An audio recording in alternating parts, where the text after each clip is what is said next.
Welcome, everyone. I'd like to welcome you to the July 15th Board of Education organizational meeting. Earlier this evening, we swore in both Sylvia Robles and Allison Andrus to serve 3-year terms on the Board of Education. We also swore in Dr. Valerie Henning-Piedmont to serve as superintendent of schools. So we will, can I get a motion to close the executive session and start the public session? So moved. Jody? Second.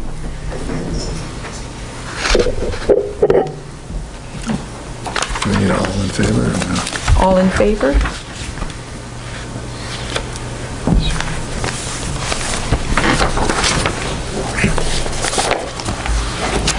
We will begin with the nomination and election of the President of the Board of Education. Would anyone like to put forth anyone's name to serve as President of the Board? I nominate Doug Sondheim. Anyone else? All right, may I have a motion to nominate Doug Sondheim as Board President for the 2019-2020 school year? So moved. All right, you nominate. I'm going to have you, Sylvia. And a second? Sylvia in second. Oh, Tim, not, okay, Sylvia and Tim. We need a second, sorry, I should. Right, you moved. I need a second. A second. All in favor? Okay, congratulations. Thank you. Yes. I vote for myself. Okay, I'll give you the oath of office. Okay. Okay, raise your right hand and repeat after me. I, I, state your name. Doug Sondheim, Do solemnly swear do solemnly swear that I will support the Constitution of the United States, that I will support the Constitution of the United the States, Constitution of the State of New York, the Constitution of the State of New York, and that I will faithfully discharge the duties and I will faithfully discharge the duties of the office of Board President, of the office of Board President, Hastings-on-Hudson Union Free School District Hastings-on-Hudson Union Free School of the District Town of Greenberg, of the Town of Greenberg, Westchester County, New York, Westchester County, New York, according to the best of my ability. according to the best of my ability. Congratulations. Thank you. All right.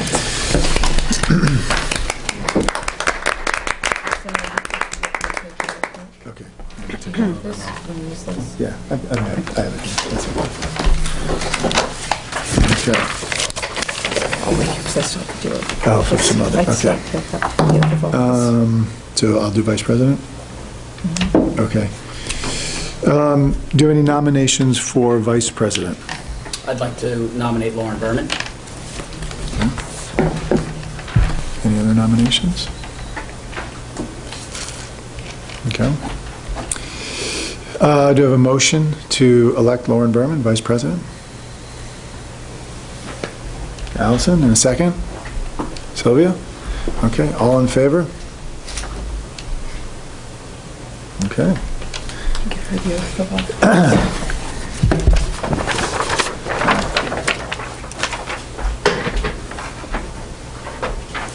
Okay. Raise your right hand. I state your name.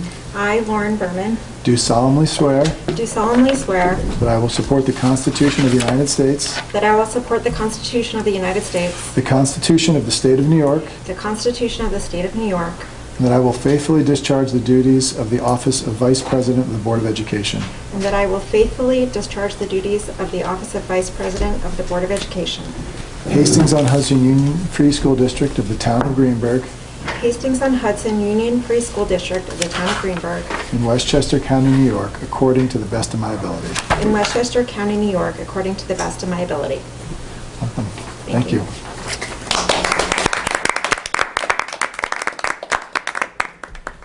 Let's switch. You have to nominate. Now, do a resolution to You. the district clerk, and then I have to swear. They have to get sworn in, same thing? Okay, so number 8 is a resolution to appoint Janine Janauer, District Clerk, for 2019-2020. Do I have a motion to appoint Janine? And a second? Second? Okay. All in favor? Okay. Okay. I, Janine Janauer, I, Janine Janauer, do solemnly swear do solemnly swear that I will support the Constitution of the United States, that I will support the Constitution of the United States, the Constitution of the State of New York, the Constitution of the State of New York, and I will faithfully discharge the duties of the office of District Clerk and that I will faithfully discharge the duties of the office of District Clerk, in Hastings-on-Hudson Union Free School District Hastings-on-Hudson Union Free School District of the Town of Greenberg, Westchester County, New York, of the Town of Greenberg, Westchester County, New York, according to the best of my ability. according to the best of my ability.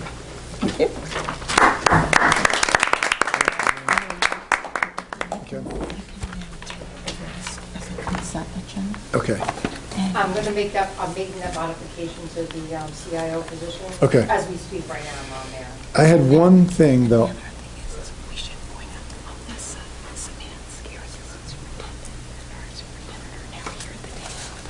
Okay. Yeah, okay. Before we do so we can essentially do 9 through, what is this, 52? As in a consent agenda, is that right, Janine? 9 through 52, okay. I had one thing, on number 12, the banks listed are not accurate. Says what? Like Wachovia Bank was acquired 11 years ago. So I think we just have to relook at that list of banks. Hudson Valley Bank is now Sterling, Wachovia is Wells Fargo. So we just have to update that bank list. Okay. At this point, you're going to carry from last year. Okay. Okay? I know that Sterling just did buy out Hudson Valley. But the collateral is still coming in Hudson Valley. Okay. Okay, does anyone have any questions about 9 through 52 before we take them as a consent agenda? So do you want to just point out I'm updating the Outline stipend for the others? It's the CIO Which one? The CIO stipend. That's going to be the next meeting, though. We're going to have Okay, to show. but I wanted to leave them the stipend. Oh, that's right, that's in this doc. Yeah, that's right. Which Okay. I think it would have been fine. 9 through because the 52. The business meeting would What number is that? just a minute.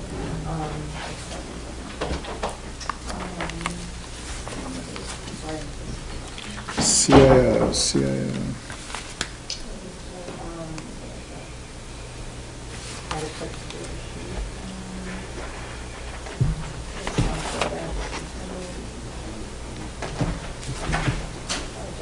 Here, it's number 47, resolution to appoint chief information officer.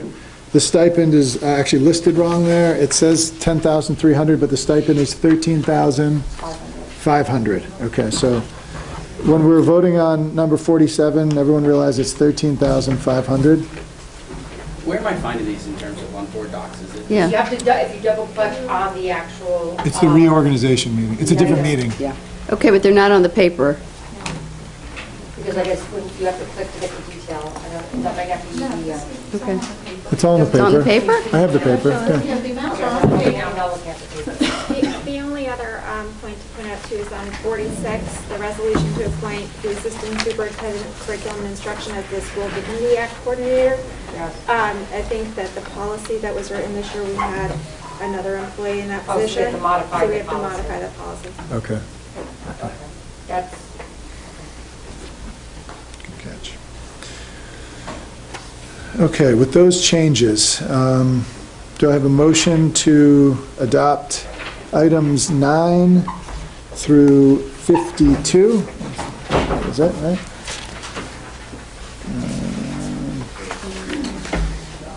Of the organization agenda.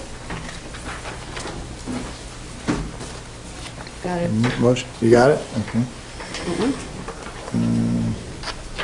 Motion, what's that? I don't think Jody motioned yet. I'm sorry? Did you want to take a look through it first, or? No, I looked at it before, I'm good. Okay.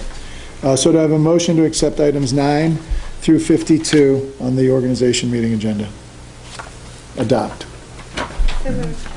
Okay, second? Allison? Okay. All in favor? Okay. And what was the last item on here? Is it just a motion to adjourn? Okay, so we have a motion to adjourn the organization meeting? So moved. And a second? Second. All in favor? Okay. Close the organization meeting. I just forwarded Janine the two Yes. documents, so we'll just give her a minute. Yeah, so we just need about 5 minutes. Yeah, okay. 5 minutes for There's a couple documents that need to get uploaded for the regular meeting. housekeeping. To order. The Hastings-on-Hudson Board of Ed meeting, July 15, 2019. Welcome, I guess, now to the 1920 school year. I guess this is officially a meeting of the 1920s. It's the limbo meeting between. So I want to welcome a couple new faces officially here. Dr. Valerie Henning-Piedmont in her Hello. first Board of Ed meeting as our superintendent, and Melissa Szymanski in our first Board of Ed meeting as the Assistant Superintendent of Curriculum Instruction. So we will be hearing from both of them actually right away. So I'm going to kick the meeting over to Dr. Henning-Piedmont to give some opening comments. Absolutely, they'll be very short. First and foremost, I want to, again, thank the Board of Education for giving me this opportunity to be in this amazing district. I've spent the last couple of weeks really,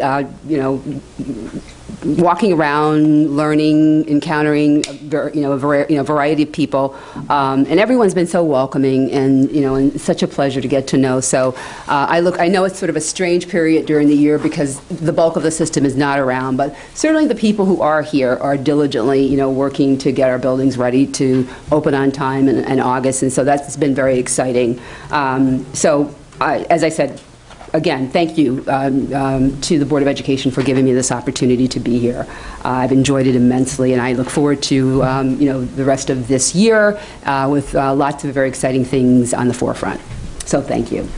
I just want to mention a couple of the items that have occupied some of my time, along with Ms. Szymanski's and Ms. Carballo's time, is talking about some upcoming professional learning, which is essentially for the Board of Education, superintendent, and administrators. So we will be noticing this so that, again, the public is aware and certainly can attend. On July 24th, we are having a board retreat, which includes the Board of Education and both Maureen, Melissa, and I. And that's a very important time for us to revisit, some of the processes associated with the functioning of the board and the superintendent, because we are a team. So that's sort of our kind of, spring training, if you will, that we are dedicated to.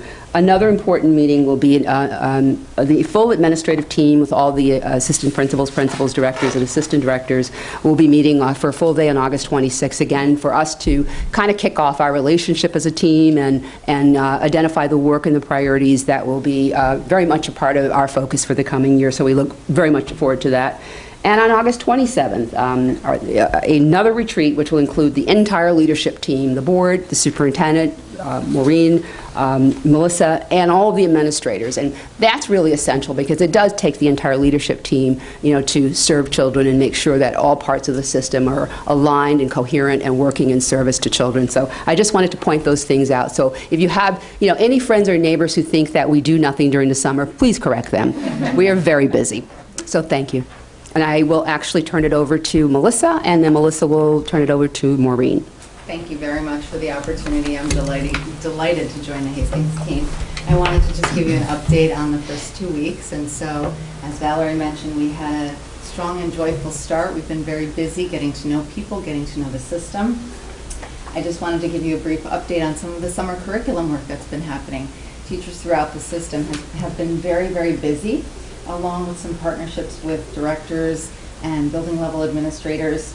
At Hillside, Dr. Dietrich Price-Dennis from Teachers College came to work with the faculty, and that was around developing critical perspectives and supporting student conversations, specifically during interactive read aloud, which is directly in service to the work that Gravity Goldberg's been doing. So that's a nice segue and a nice link to those two things that have been happening. At the middle school, the Courageous Conversations work continued, so there was a lot of energy around that, including the review of curricula. at Hastings High School. They did a lot of summer work based on the P-12 science learning standards, and specifically exploring the Stanford Next Generation Standards Assessment project. And so they focused there, and they were looking at performance assessments specifically.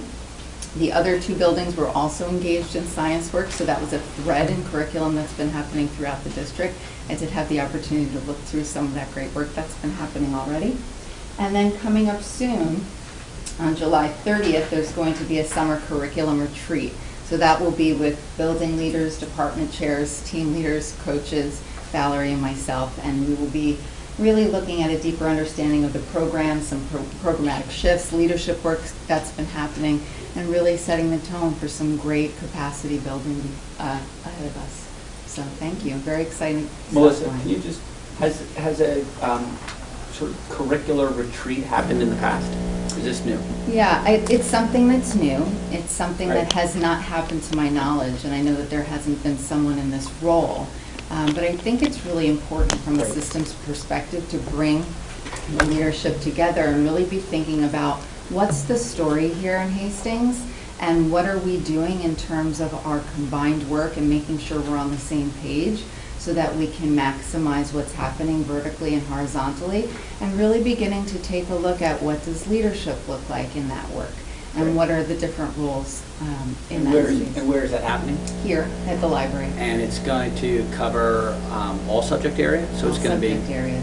and then how is it going to be set up so that, are you going to are people breaking off into groups to have ELA working with ELA and science working with science, or is the topic of conversation more broad than that, such that everyone could be integrated So together? we're in the process of finalizing that. And you know, when you bring a large group of people with very different fields together, a lot of it is really around exploring what are the systems that are in place, what's the story, having had the opportunity to talk about roles and responsibility, and really unpacking the journey. So it's not so much about let's go all in and let's start engaging in ELA work, science work, mathematics work, but it's more about how do we function together as a leadership team, and what's the story look like. Great, great. Well, And that's it- great. And it's actually the kickoff for work to come where, you know, in my, you know, opportunity to meet with some of the content coordinators and department heads, one of the things that they expressed a desire to do is to vertical articulation, to talk to people, you know, who are, you know, their partners who are behind them in another school and the ones who were above them in another school. And that's a very important part of the process, is being able to establish that as sort of a valuable collaboration moving forward. Yeah, sounds awesome. Yeah, we're excited. Sounds very good. Great, thank you. Maureen? Okay, thank you. Yes, so like Valerie had mentioned, although the schools are closed, many people are very busy at work getting us ready for the opening of schools, especially our facilities department, who, from the time our students and our staff have left the buildings, they've been working to create the instructional spaces that were identified last year. When we looked doing the facilities bond, we also noticed that in our current existing building, even before the bond, we had to make some modifications for different programs that were coming into the building and bringing us up to code. So we have an incredibly talented maintenance and facilities staff, and without them being here, I don't even think we could afford to do the work that they've been able to do the last few years. So they're doing.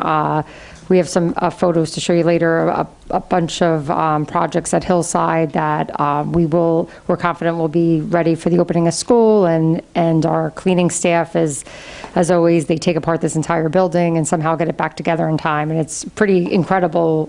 When you're here, I always think they're not going to get it done, but they're always able to get everything back together for us. Just an update on the lighting project at Hillside that we had started last year. Although it's slightly delayed, we believe that our whole building in Hillside will have our LED lighting project completed early in the fall next year, and we're confident Joe doesn't see an issue with that being done second shift. And our architects have been busy at work, and they're ready to come back to the board once we identify the facilities committee, and they will come to do a a vision of what they've worked with our administrator team to make sure it reflects what we think the design needs to include just before they go into like the finalized construction document phase. And they have, they've been continuing to work this entire time, like since they last have come to see you. They've been busy at work. We have our construction manager on, so they're all working together. They also hope to have like a cost estimate, like their first cost estimate based upon the designs that they're putting together. So I will be looking to set that up with the facilities committee in the next few weeks, and then the whole board will be brought up to speed sometime in August. And other than that, that's about it, but there'll be so much going on with our facilities that I'm sure there'll be a lot more to share. Thank you. Maureen, what about, I don't know if we've thought about it yet, but the walkthrough at the beginning of the year or end of the summer? Yes, so typically we've scheduled the walkthrough to align with our board meeting that night. So I think, Valerie, we'll have to discuss that to see just, if it's not that day, it'll be in around that time. The August meeting? Yeah, I mean, typically we do it that when the board is available to do the walkthrough, but as you know, it's a required part. Yep. So we'll, if that doesn't work for the board members, we can always do it in different groups also.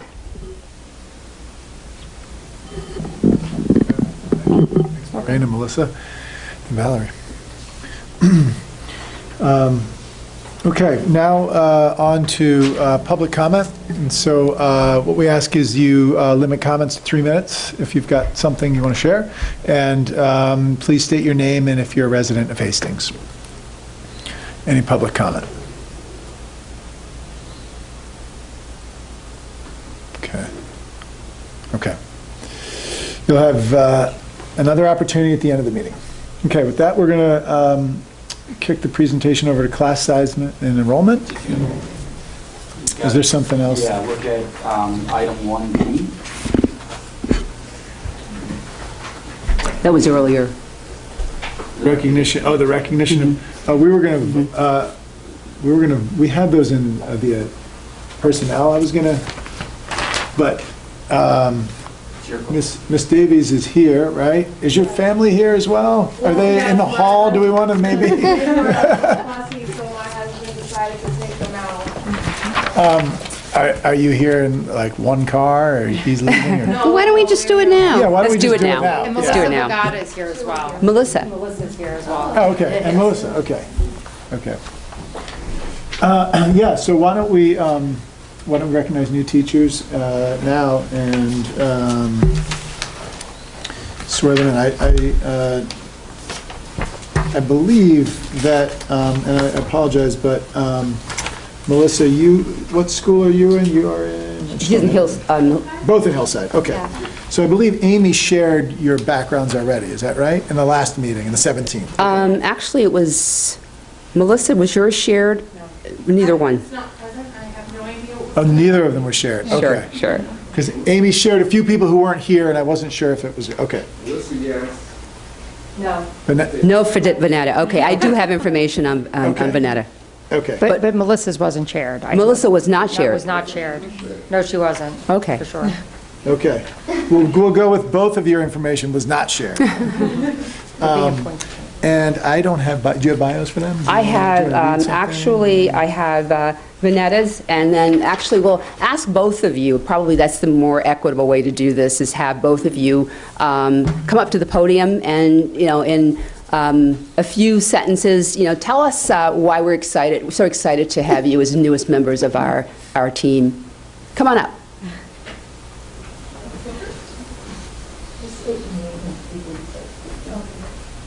Do you want her family to be here when she gets appointed? Yeah, well, let's get your family in here. Is that? I don't have He's to wandering help out. with service on that. They're outside probably, right? Where did they went?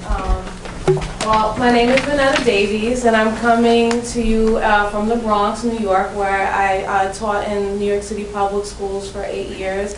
And prior to that, I have some experience in the Archdiocese of New York, where I taught for about 8.5 years before going to the public school system. As you can see, we're a family of 4. My husband, Philip, we married in 2013. And my 2 children, Liam is 4. He'll be joining preschool in the fall. And my youngest son, Niall, was born last year, February 2018. I'm very excited to and very honored to be joining the Hastings-on-Hudson School District. I will be joining you in the capacity as an ICT teacher in I think a 4th grade classroom. And the bulk of my public education experience has been in ICT classroom, so I feel in that way a veteran to that class setting. And I know that I work hard for the district, and it's an honor and a pleasure to be joining, and I look forward to my years teaching here at Hastings. Thank you. And a couple of other important points that Ms. Szymanski and I learned about Ms. Davies. She attended the Seoul American High School in Korea and studied international human rights at the University of Cape Town in South Africa. In addition, she studied Senegalese culture at the University of Dakar in Senegal. And that's where I did, sorry to interject, my research on my senior thesis for Bard College. I'm a graduate of Bard College, which is on an estate, Annandale-on-Hudson here in New York. Thank you. Thank you so much for coming. Thank you. We're so happy. Welcome.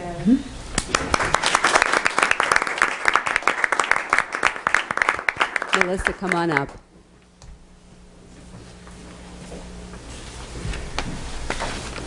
Hello, thank you so much for having me. Melissa Vagata. I'll be teaching at Hillside in a communications classroom. I worked for Hastings-on-Hudson School District for about 10 years in the capacity of a sub-aide, aide, and then teaching assistant. And I've worked in all 3 buildings with all grade levels. After that, I became a New York City teaching fellow and got my master's through Pace University in a District 75 program for working with students with moderate to severe disabilities, and which I feel lends itself really well to working in our communication classroom. So I get to bridge my experience in the district and my experience with a population I'm very passionate about. I got my bachelor's degree and master's degree both as a parent, so it was a slow road for me. I have 3 children, all of which are classified students, so I have experience as a parent as well. And I'm really excited to be back in Hastings and work with a lot of the wonderful professionals I've worked with in the past. Thank you so much, Melissa, and welcome again. And I want to thank Mrs. Case, Amy Case, and all the members of her interview committee who spent a lot of time, really looking through resumes and, trying to, again, bring, of course, the most effective, match to work with our children. And I think they certainly did a great job, as demonstrated by these 2 candidates. So thank you again. So can I suggest that we take things out of order and actually vote on number 5 here, which is your appointments, as well as several others. And why don't we just do 5, A, B, and C while we're on it. We'll start with 5A. Does anybody on the board have any questions about any of the other appointments in addition to Melissa and Vanetta?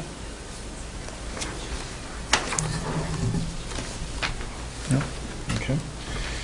Do I have a motion? Nobody else here is being appointed? I don't think so. The other candidates couldn't make it. Okay. Okay, do I have a motion to adopt 5A, the appointments under 5A? So moved. A second? Second. Okay, all in favor? Okay, welcome, it's official.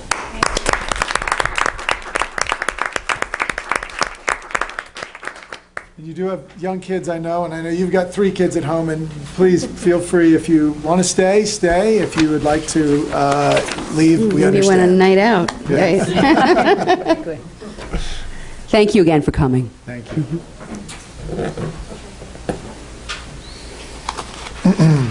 Okay. Back to, where exactly were we here? Announcements and, okay, class size and enrollment. Okay, I will pass it over to Dr. Henning Piedma Thank you. So it was actually at while Melissa and I were attending the Board of Education meeting where Laura Sullivan and Tessa were presenting on the special education plan and the kinds of things that they were doing to comply with some of those recommendations. So a question was raised about class size and certainly the ways in which we can think about not only how we place students to ensure that our objectives and goals are met with regards to the instructional environment and the type of learning that we want for our children, but also how we program and schedule our students with mandated services, and namely English as a new language learners and students with IEPs. So I was asked to take a look at this and to, a couple of questions that I asked. One was, do we have a class size policy? And we don't have a class size policy, but we do have a policy which is 5152, which addresses the admission and tuition of non-resident students, and those would be students not only who are simply not in the district wishing to attend the district, but also the students of parents who are full-time employees. And one of the stipulations in the policy actually indicates that in my capacity as superintendent, I would be making a recommendation to the Board of Education with regards to if we ever had an increased enrollment, for example, at Hillside. I would have to then make a recommendation with regards to whether the students of any of our employees who might be in one or several of those classes would need to be moved. And I don't think that's the position that the board wishes to be in, which is why I think the next several slides are ones that that really reflect some of the thinking that we have to engage in so that we can more creatively and carefully and strategically take a look at how we're making decisions with regards to class size. So class size is not an independent factor or variable. It very much helps the district to meet its expectations with regards to creating a child-centered or student-centered environment. In this era, in this digital era, where our young people are going to be working, in roles or jobs that don't currently exist, and many of them will change jobs rapidly. They have to learn quickly. They have to be very adaptive and flexible and be able to work with almost anyone. And we need to create environments where that actually happens.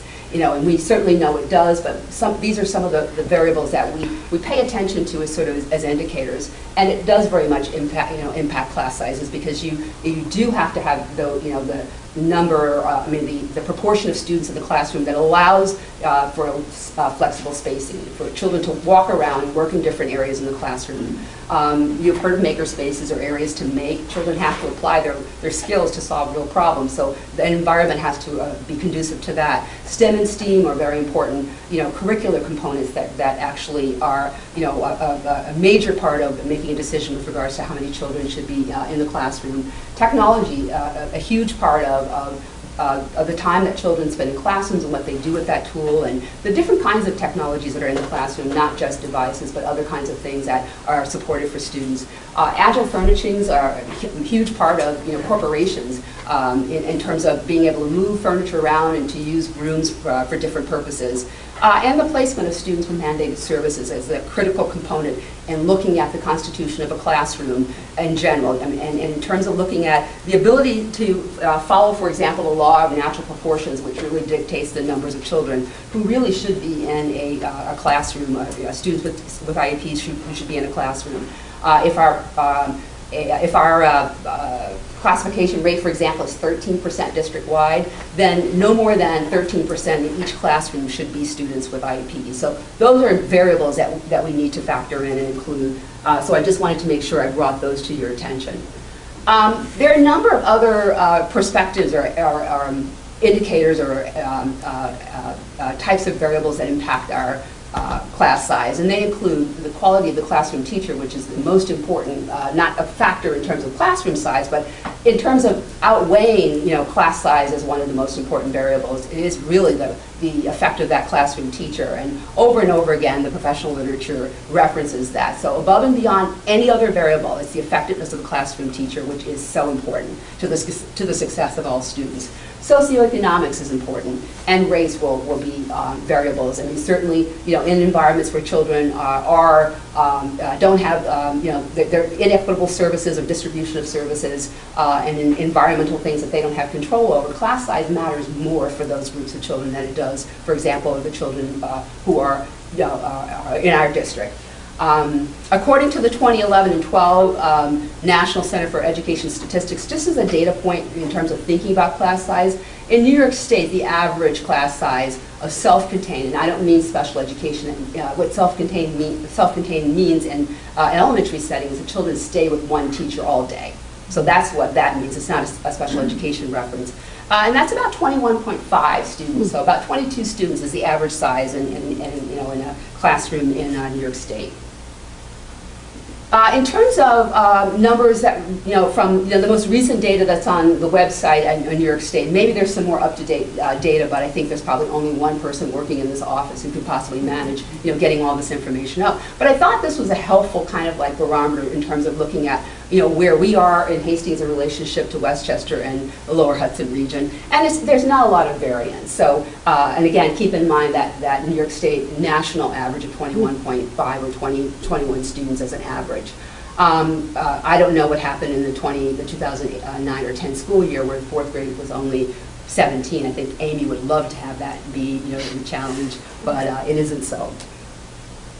In terms of the projections for September, as you know, students are still being enrolled, so this is a sort of a fluid number. But for now, on this date, kindergarten is at 17, and fourth grade is at 24, the high and the low points, or the low and the high points. So that's where we are right now without any changes, any additions to, or any additional sections. And that's a challenge because we really don't have the space right now to even, hire another teacher and place that teacher someplace else. It just doesn't exist. So we have to be sort of, thoughtful and creative about how we move forward in looking at this and look at a lot of variables, which I had mentioned earlier with regards to who has to be at the table and talking about when students are placed. So in terms of the proposed, so given the trends of enrollment, over the last number of years, if that trend continues, this is what our class size will be in terms of the range. So we could have anywhere between 19 and 20 in kindergarten, could go up to 21. So that number in the maximum column represents what Amy Kayes believes in her best judgment would be appropriate in terms of students. I mean, again, given that we don't have additional classroom space yet, that won't happen for another, 2 or 3 years where we will actually be able to do that. So there is no reality about being able to, even if we split another class and brought another teacher in, realistically, where would that teacher go? And then there are all kinds of other decisions with regards to, in some districts, and some of you, probably worked in those districts. I know I have in New York City.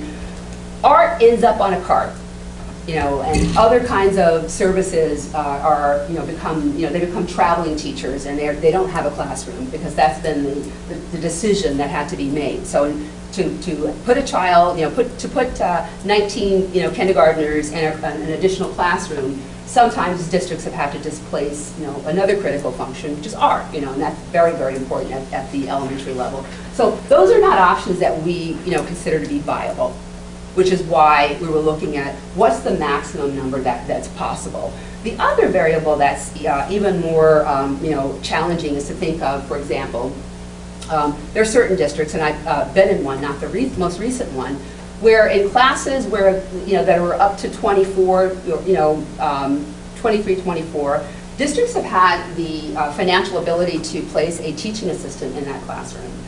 Which at least helps the teacher to deal with some of the for example, reading groups and guided reading and other kinds of things that I referenced on the student-centered chart. That those things don't sort of go by the wayside, but there's another trained person, a teaching assistant is certificated and does have the ability to work independently with children and certainly someone typically is who is working on a master's degree or at least looking in that direction. So that's what some districts have done. Put art on a cart or hired a teaching assistant to go into those classrooms where the numbers are higher. As I said, we don't think that those are options that are viable at this point for us. So the other variable that impacts, or set of variables that impacts class size, or how we schedule mandated supports. So Maureen and Melissa and I have had a lot of conversations, over the last, I guess, couple of weeks about this very topic of how do we, make decisions about how to place students who are receiving mandated services. Who's at the table when we make decisions, or how those decisions are made? And one of the sort of key changes that we kind of recognized was that some important people needed to kind of be more assertive in the whole process. And those folks would be the director and assistant director of special education. They have to now assume a role, which they hadn't in the past, which I think they welcome, which is being able to supervise and schedule the aides and the teaching assistants who actually have services that are designated on the IEP. They weren't in that role before. There was a different process that was, probably it may be a process that some people might want, to go back to, but in every situation that I've been in where students with IEPs or student English as a new language learners were scheduled, the people who knew the most about them were influential in making decisions about where they should be. And they were also the people who evaluated them and supervised them. And the aides and the teaching assistants that I'm talking about here are hired specifically to provide services, mandated services on the IEP. So that's a very significant change there. Because in the past, that number was hard to sort of, it was difficult to figure out exactly how many additional aides or teaching assistants were needed. That number was roaming, and that was, difficult because that, we have to hire people who we're not really sure whether or not they're needed, because we're not really sure if the people who are mandated are actually being used, their schedules are fully, that they are fully scheduled. And there was, no way to kind of really know that without making this change, and we think that this will really help us in a number of ways. Mainly to better manage our resources, and to use, data-driven decision-making, to use the actual number of children who are mandated to have their services, that those children who have the services have the aide and the teaching assistant attached to them. So if, in the course of scheduling, Tesfa and Laura say, you know what, I don't need this particular aide to be at Hillside all day, I'm going to take his or her schedule and fill it for the rest of the day at the high school. Or that I have I only need this teaching assistant for 2 periods at the high school, and I'm going to send that person to Hillside for the remainder of the day so that everyone has a full schedule. That is hugely important.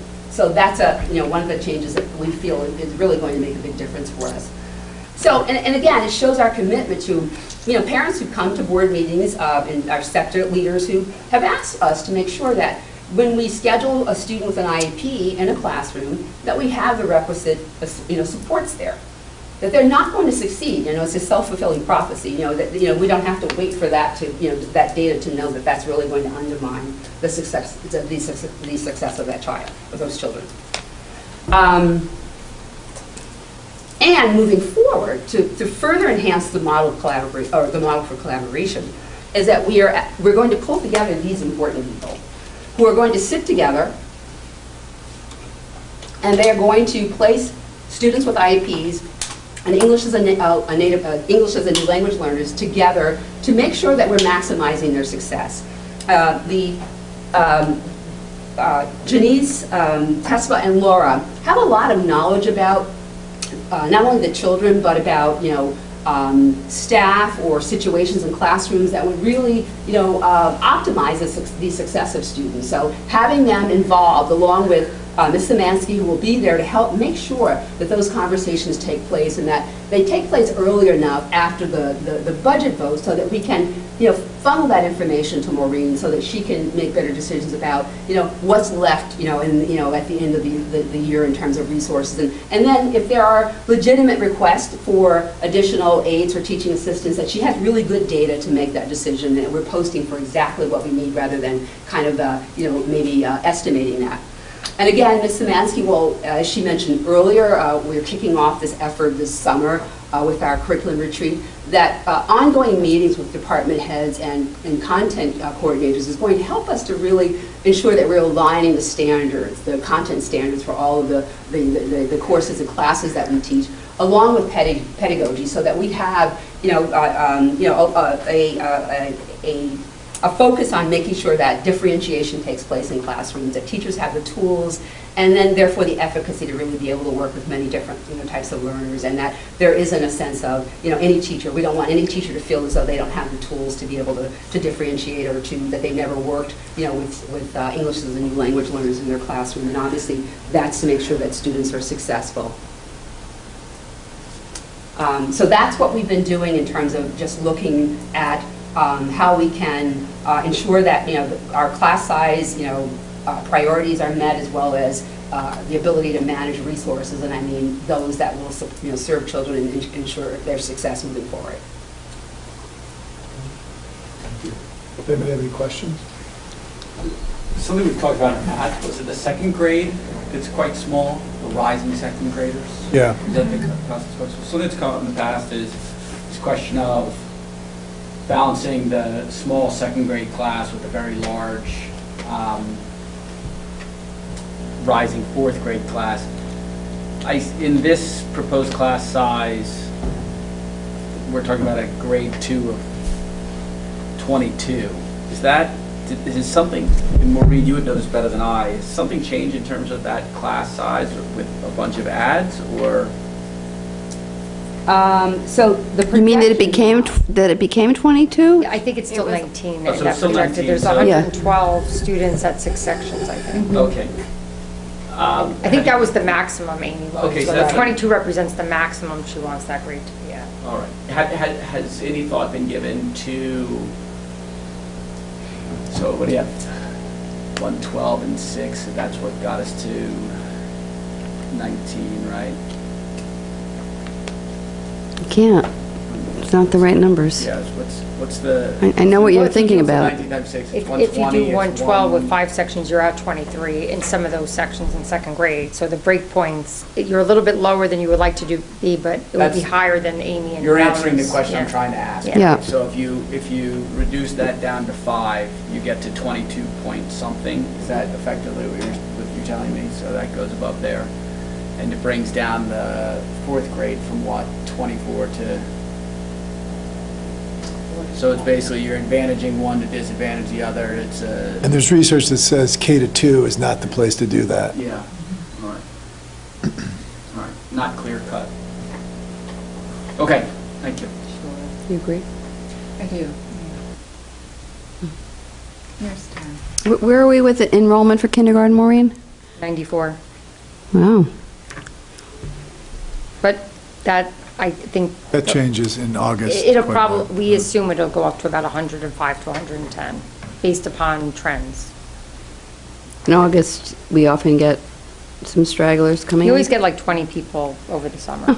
I mean, not always, but that's been the trend every year. Yeah, students move in and out over Yeah. summer. I mean, I think in most districts you'll see that pattern, and if you look at the other districts, that's pretty consistent in Yeah. river towns. I don't think there are a lot of houses on the market at this point. And I don't think it's interesting. There's some, but not like other times. Is there an implied hope in this presentation that efficiencies will be found through the director and assistant director of special education taking over for planning aides and teaching assistants? There'll be efficiencies found, and some of those teaching assistants find their way into this fourth grade. Am I reading the subtext correctly? Well, that there'll be efficiencies found, and they could support, previously made commitments, that some of our SEPTA parents have brought forward. That's our first priority, is there were classes that we did not have across the system that did not have an aide or a teaching assistant to support those learners, so we have to start there.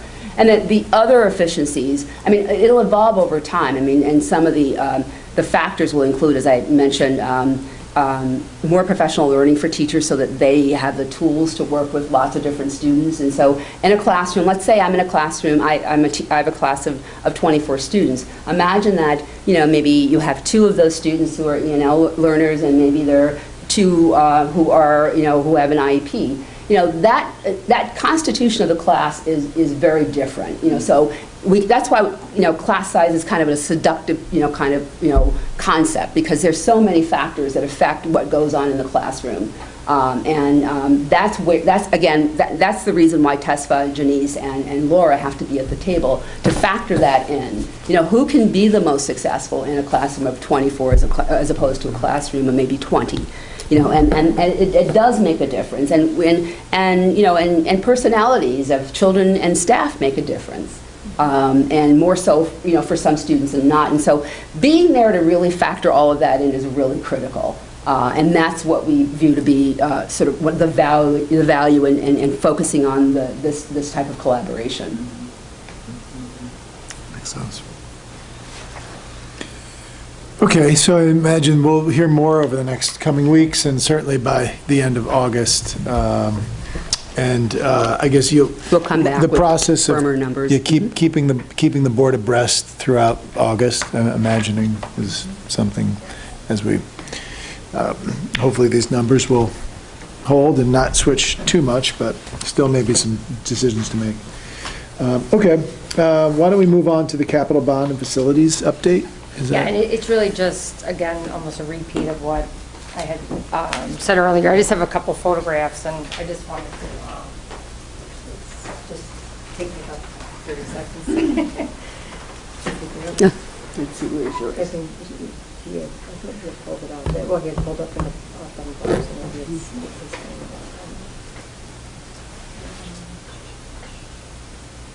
Is that it? Oh, yeah, it is right here. Yep, there At it the is. top there, capital bond. No, I'm good. I don't think I can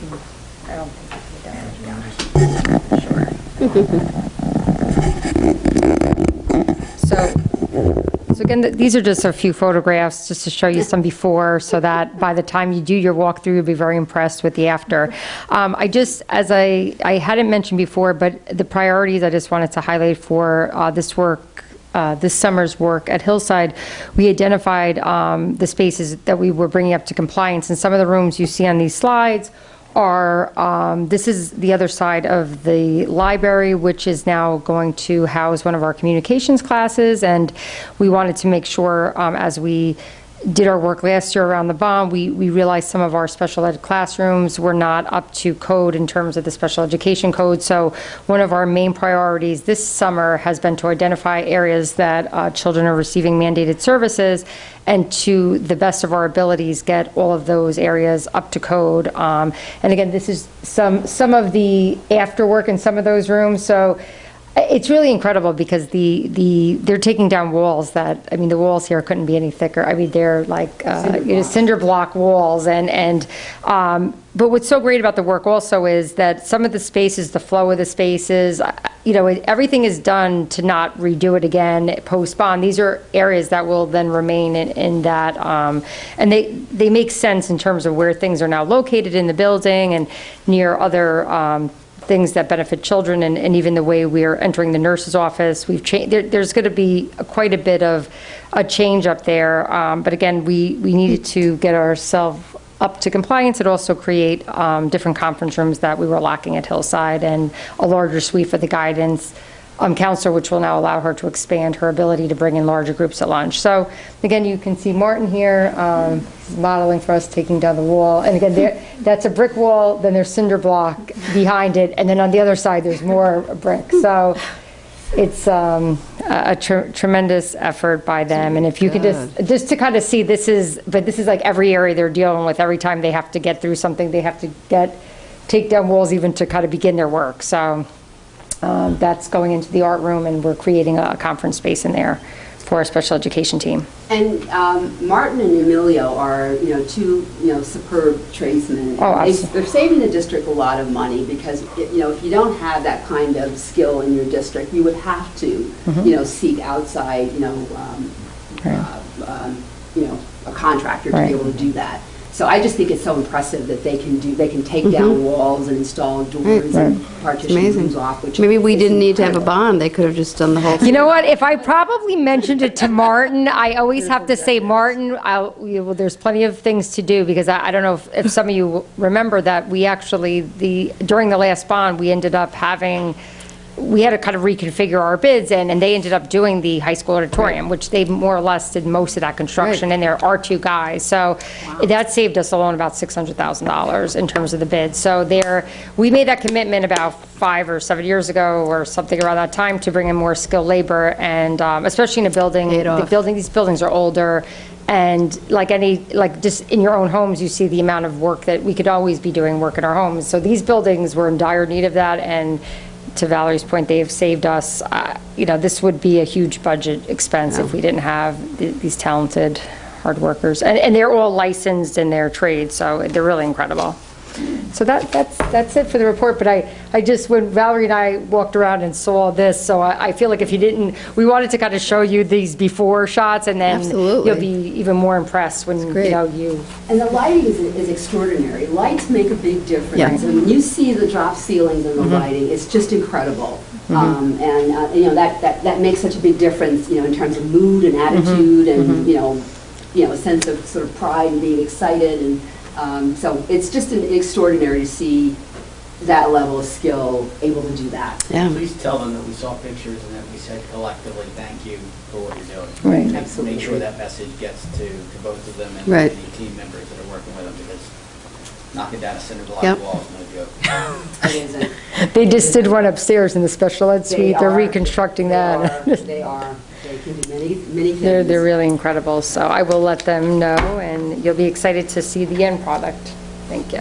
Thank you, Thank Maureen. you. No problem. Okay, so on to business items, 4A.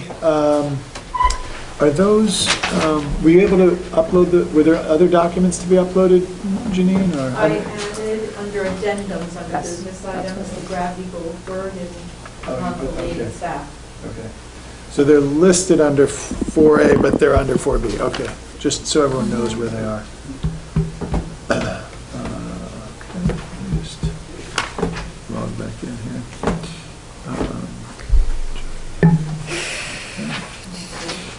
Does anybody have any questions about anything? And why don't we do 4A and B together? Any questions?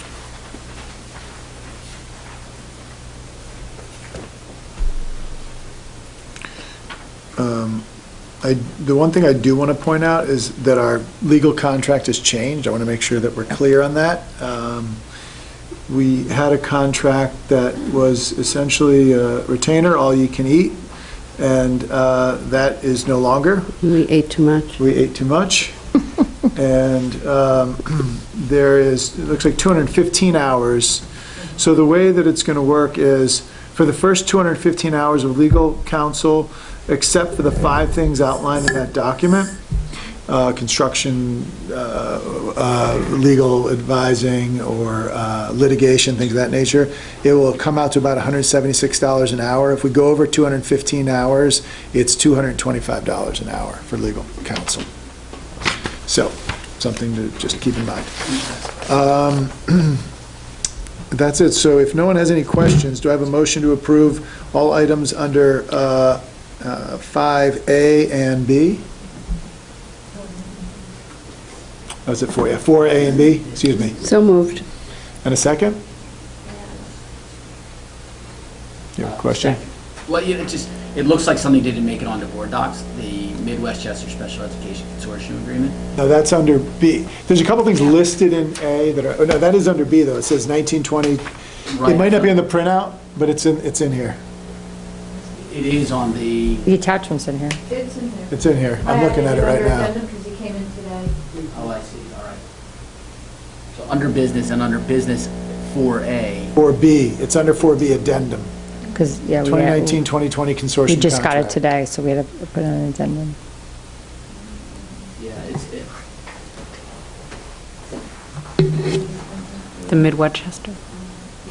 Why isn't it showing? Because right, she's it not shows up as showing. placement and services for CSC. That's funny. I'm logged in right now. and I see- Did yours not refresh, maybe? Maybe, yeah. Yeah. Okay, that's there. The Gravity Goldberg RFP is there as well. And also, the legal was a response to the RFP that the board issued just for Keenan Bean. That reflects the I just mentioning that. Okay. You know.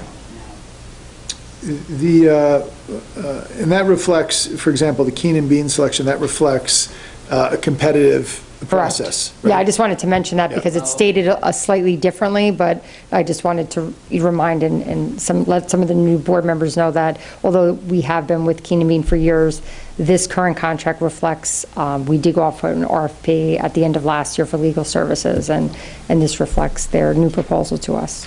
And the pricing was consistent with? Oh, yes, we only received one other bid, but it was consistent with what we received. Okay, do I have a motion to approve items under 4A and B? And a second? Second? All in favor? Okay. 4C, placement for CSE and CPSC services. Do I have a motion to approve these placements? And I should just point out for new board members, for Sylvia and Allison, this has always been somewhat of a challenge for us. It's just legally, this is how, you were voting on something that we don't really know because we don't know who these people are. It's been explained to us that this is just kind of how the process works.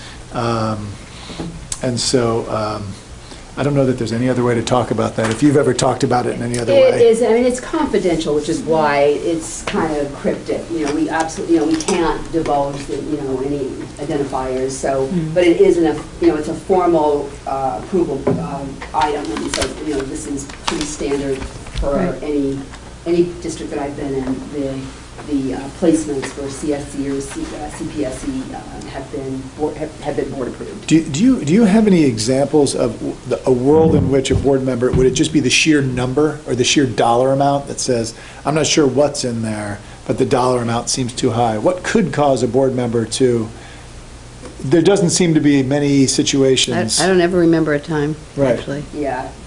First and foremost, you don't know who the student is. You don't know who it is, And you don't know every the meeting that backstory. you vote- wouldn't have access to the IEP, and Right. you don't, you're legally not, Right. permitted to have access to the IEP. So there really isn't any information other than to know that, by law we're required to approve any changes in services or placement of students with IEPs, and that this demonstrates that that is being done. So, and again, in terms of your legal responsibility, if a parent were to say, I never had a CSE, this is the document that memorializes that it did in fact occur. Right. And it happens at every board meeting. I mean, we does. vote on these at every board meeting. New round. Do I have a motion to approve CSE and CPSC placements under 4C? So moved. And a second? Second. All in favor? Okay. I think we did 5A, but I skipped 5B and C. Is that right? Or did I do 5B We and C? did 5A. I did 5A, so B and B Did and we? C. Yeah, we did 5A, but not 5B and C. Does anybody have any questions on 5B and C?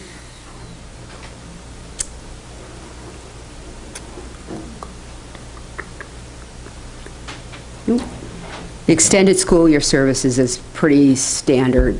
It's, again, an IEP mandated service, and almost every district has a program of this nature that occurs over the summer to continue the learning needs, is to continue to meet the needs of students so that there is no, summer loss or, summer, slide. And are they, just as a, operationally, are those teachers that the list was sent around earlier, is their slate of service provision already set? Where they just, or do they make themselves available and then students sign up for them? Or is this ongoing services that are, these are set services, kids are on schedule, this is all? These are set services. So the Already set. CSC makes there's a determination with regards to what is provided. And again, these skills or these services are a part of the IEP. So the teachers are chosen. Tesfa and Laura again are involved in this, and it's really to make sure that the gains that have been So the students are realized. known, the schedule's in place. Absolutely.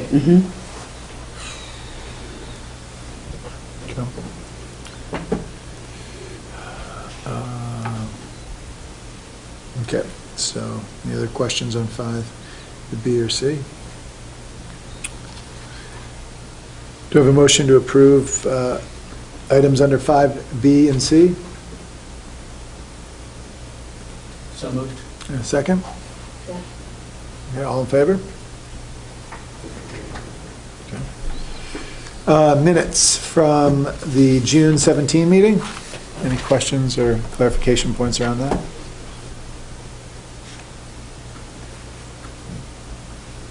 Nope. Motion to approve? So moved? And a second? Second. All in favor? Okay. Okay, meeting dates for 2019-2020. I know this was somewhat challenging as everyone had some issues or challenges around it. I don't know that we conclusively landed on Wednesday, though. We were pretty close, and you were the last person. I'm not happy about Wednesday night meetings. I'll be here, but I may not be here till the end. I leave the house at 5:30 on Thursday morning, so I can't be here if we have a really late meeting. And I don't finish work till 9:30 at night on Thursday, so it's... And yours, Tim, is... But I will... Sort of on the same boat, you know, between work and additional commitments, earlier in the week was better. Monday, Tuesday worked at a line for me. Wednesday, Thursday, less so. So it's,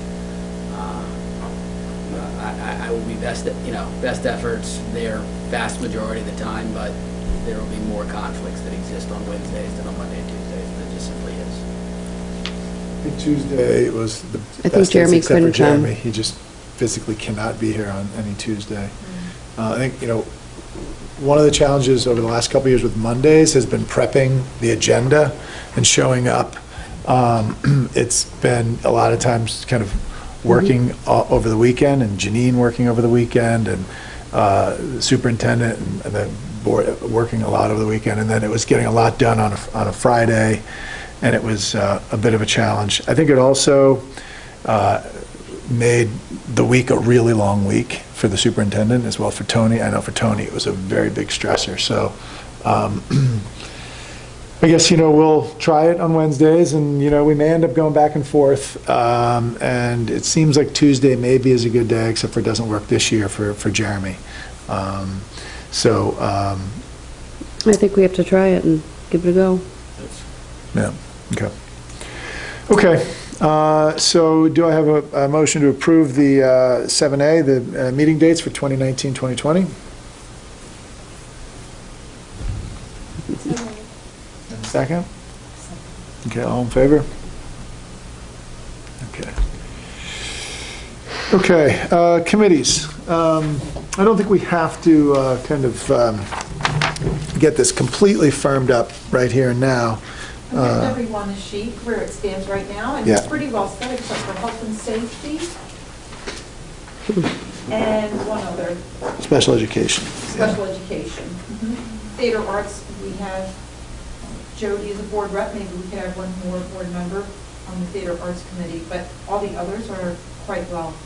I actually want to take myself off of facilities, I think. Okay. I'm concerned that there are too many of these that are during the daytime meetings, and I know those get very hard for me, especially when I'm in the middle of admissions meetings. And So the goal is to have two, so Yeah. 2 board members. I can join up on the facilities. I was on it this past year. Okay.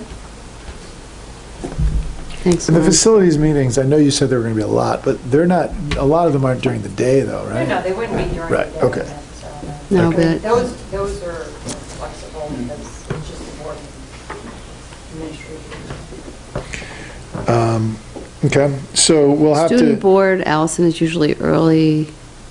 It's like a 7:30 a.m. meeting. Intermittently throughout the year. It's like for kids, Challenging. they come before school starts, high school students. How often is that? It was not barely at all last year, but I would hope it will be what it used to be, and I would say that was 4 times a year, 5 times a year. Couple times a semester, maybe.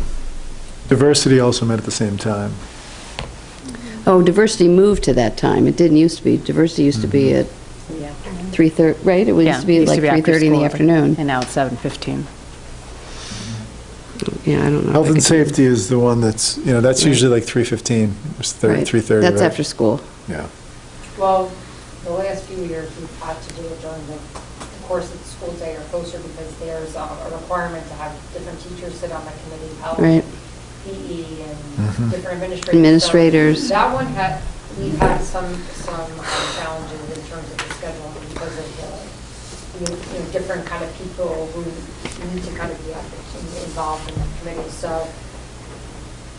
So I would propose that we start with this and we rethink it maybe at the end of August, especially when we have an idea of when things might meet, for sure. Because I know for me, if I know when they're meeting, it's easier to know if I can really do it, if I can make a firm commitment to it. Okay, great. Okay, don't really have to vote on that. Okay, we're at second public comment. No, I need one more. I need tonight, the board needs to appoint a liaison to the Westchester Putnam Oh, School Board yeah. Association. Was that So now? you did it? Really doesn't require much, does it? So I need someone who will be that liaison. Certainly encourage one board member. What did it require? Great way to find out about the relationship, that the individual board plays with the board. Allison, you'll do it? Yeah. That's great, and that is true. It actually is a good way to hear stories and stuff about other districts. Yeah. I just also want to say that, maybe this is under Board of Ed comments, but I think we need to revisit, maybe at a board meeting, maybe at a retreat, what we do in terms of liaisons to the schools, because I think there was some issue about that last Correct me year. if I'm wrong. I had always assumed that was a liaison to the PTSA meeting. It was. Okay, so I'm not sure what happened last year where it got interpreted. I mean, you don't have to go into I actually don't details. think it got, I actually think that is what it was. It just morphed in the context We of, agreed that that's dead, Yeah. that's what? that it's fact, that it's real. Yes. So that's something else that we'll have to sort out, who wants to be liaisons. And it would be going to the PTSA meeting. PTSA liaison meetings. The other thing, so for example, I think it was FMS or Hillside had really good notes this past year. The PTSA meetings had really well documented notes. Hillside. Was it Hillside? Yeah. I feel like it was like someone who was like a paralegal decided to take the notes. I was like, wow. I mean, a stenographer, that's what it is. So I was like, wow, I felt like I was at the meeting. So if we have that, that's great. Yeah, but it's still good to have our presence at the meeting, and I think it's good for us also to have, I think it's for both ways. I think it's important. I will definitely be attending FMS meetings because both my kids will be in middle school, so happy to. They haven't set their meeting dates yet, so you may need to wait until they set their. No, I think so. Yeah, and then figure out who. Yeah, who's doing what. Just wanted to put it on the horizon. Okay. Anything else I missed before we get to second public comment, Janine? No. Okay. Second public comment? Nothing, okay. Does the Board of Ed have any final comments? Yeah, I think I would like to welcome Valerie, Melissa, Allison, Sylvia, and I think I speak on behalf of the prior old board members, whatever, not prior, but that we're really excited about everybody coming on board, joining this year, and really look forward to a really positive year ahead for the district. I think we're off to a very good start, and I think there's very good energy, and I think it's going to be really exciting as we go forward. So welcome to all four of you. Thank you. Thank you very much. Great way to end. Do I have a motion to adjourn the meeting? So moved. Second? 9 o'clock. All in favor? Amen. Okay, meeting adjourned.